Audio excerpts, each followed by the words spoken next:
So what year was this war between Mexico and the U.S.? 1846 to 1848. So it's right before. Actually, this war is what causes the Civil War more than anything. You might be like, wait, how? Because you remember that map, right? All that green that the U.S. swallows? Yes. Well, the big question was, are those going to be slave states or are they going to be free states?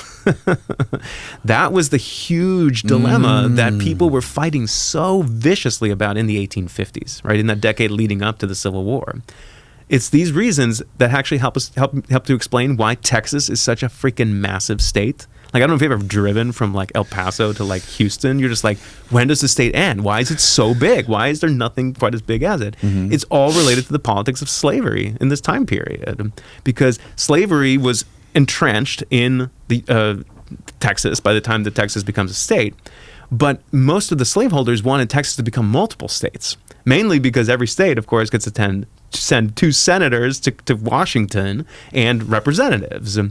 And those would all be pro-slavery senators, right? So people in other parts of the U.S. in the North were like, no freaking way is Texas coming in as like 6 states, because that's going to tilt the level of power so much in favor of slavery that we'll never have any way to resist. So it's like the agreement was that, okay, Texas comes in as 1 state, a slave state, but that it remains massive.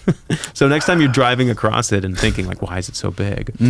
Slavery and the lead up to the Civil War and the Mexican-American War, right? Because it's land that's taken from Mexico. Wow, that's fascinating. Yeah, it's wild. And then, so how did Mexico and the U.S. agree on where to draw this line and how much of Mexico the U.S. was going to swallow? Yeah, well, they don't agree. There's a lot of fighting about it, to be sure.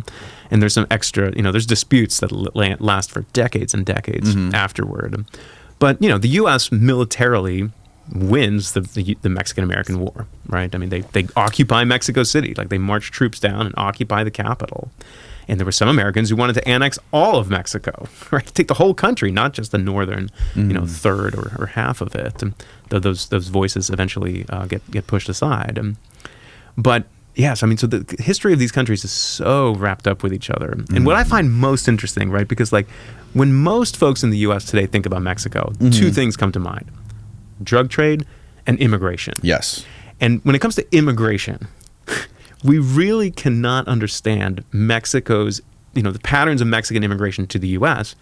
if we don't understand how the U.S. has actually caused some of that migration, how the U.S. has actually spurred and propelled immigration into the U.S., which is a whole different story that, I don't know if you have the time to go into it, but there's all kinds of examples of how U.S. actions and interventions in Mexico have actually accelerated immigration to the U.S. Please explain. Okay. So there's the question of immigration law. So in 1924, the U.S. passes this really exclusive immigration law package. It's mainly aimed at keeping Europeans out. This period of Ellis Island, right? Lots and lots of Italian and Russian and Polish and whatever immigrants coming. So the U.S. is interested in passing, it's a very Trump-style immigration law in 1924. It's very exclusive, right? It's meant to block lots of people. And they passed this in 1924, the Johnson-Reed Act, but they have one exception. They say anyone from Mexico can come whenever. It's like, we're going to shut out Chinese, we're going to shut out Europeans, but Mexicans can still come. And the reason why is that some of the big agribusinesses in places like Colorado and Texas and California, they really depended upon cheap labor from Mexico. So they pushed Washington to say, well, let's exempt Mexicans. Okay. Right? So for like the next 40 years, while the country was really shut off to most other people, Mexicans were allowed to enter in unlimited numbers to the United States. Right? So in that sense, the U.S. already begins propelling, kind of building a migratory relationship with the U.S. Then during World War II, the U.S. the U.S. federal government actively begins recruiting Mexican immigrants to work in the U.S. under a program called the Bracero program. And bracero is just a word in Spanish meaning like manual laborer. Like brazo means arm, so it's like someone who works with their arms. So beginning in 1942 and then lasting all the way until 1965, the U.S. government gives like 5 million contracts to Mexican men to come and work in agriculture primarily and industry in the U.S. So like the federal government is overseeing the huge migration of Mexican workers to the United States that is completely legal. I mean, it's basically a guest worker program that is, once it comes to an end in 1965, it is going to, even after it ends, it's established these patterns and cycles, right? Like paths of migration, which are going to continue way after 1965, except, of course, by that time, they're now considered undocumented, even though the U.S. has been legally encouraging this for so many decades at that point. Wow, that's a big part of the story. Well, that even happens today, right? They even have programs today. I recently had a guy who was born in San Diego, but his whole family lives in Tijuana. But his mom and his aunts, I guess, they cross the border every day to go work in a hotel in like San Diego or something. Right. Yeah. Historically, there's been a lot of circular migration, a lot of back and forth, and most migration to the U.S. would have fallen into that category. But ever since the 1980s, when the U.S. has really been doubling down on like reinforcing the barrier and building fences and, making it harder and harder to cross, there's less and less circular migration, and there's much more permanent migration, which actually means that there'll be more and more immigrants who stay in the U.S. rather than if the borders were somewhat loose, right? Which is intriguing to think about. So, like when Reagan pushes through this big immigration law in the 1980s, the so-called IRCA, right. It was meant to, reduce the numbers of undocumented immigrants in the U.S., but it actually ends up raising them because people just decide that we're going to stay permanently rather than going back and forth like every season. So. Right. That's a separate topic. Interesting. Yeah. So explain like what happened after we basically drew that new border that gave us basically a giant chunk of Mexico, and it turned it into the United States.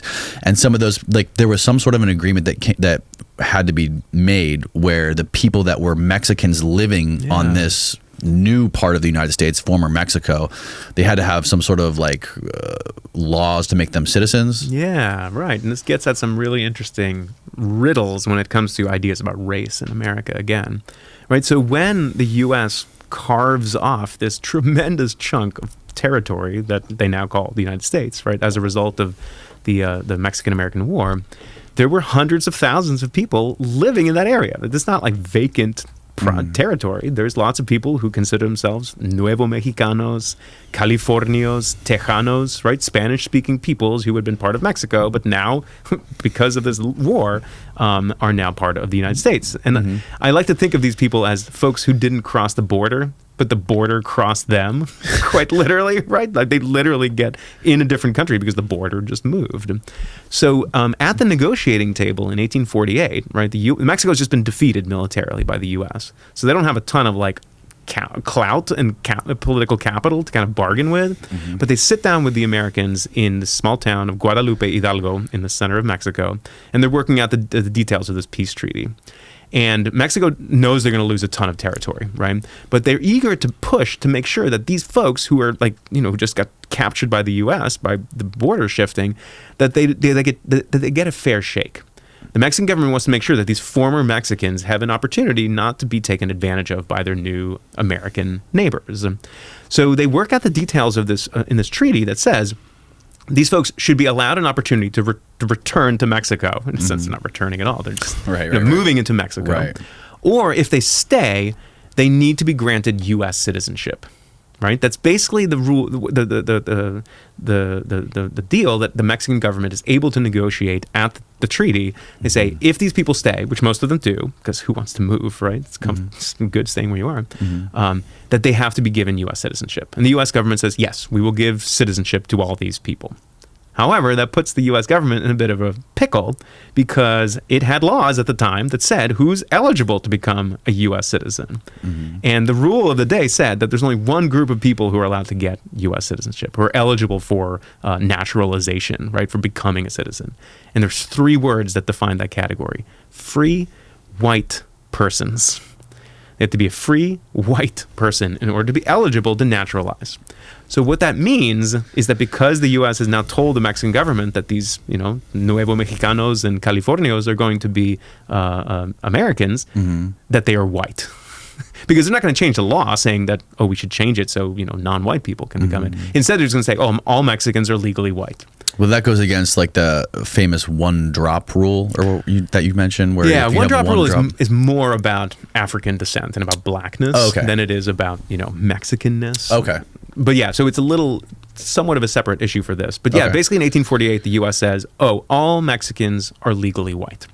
This is part of the reason why when you fill out a census form or something, like an employment form, you'll see that Latino or Hispanic or whatever they want to call it is not considered a racial category. It's considered something separate, right? Like you check white, black, Asian, whatever, but then there's a separate little thing that says ethnicity, exactly. Latino or Hispanic or something, right? With the sense that like you can be white and Latino, or you can be black and Latino, right? And there's lots of people in both those worlds who have two heritages. So a lot of that kind of like weirdness about, well, what is race? What is ethnicity? It all stems from these strange rules that the U.S. put into effect in, the 1840s, a really long time ago.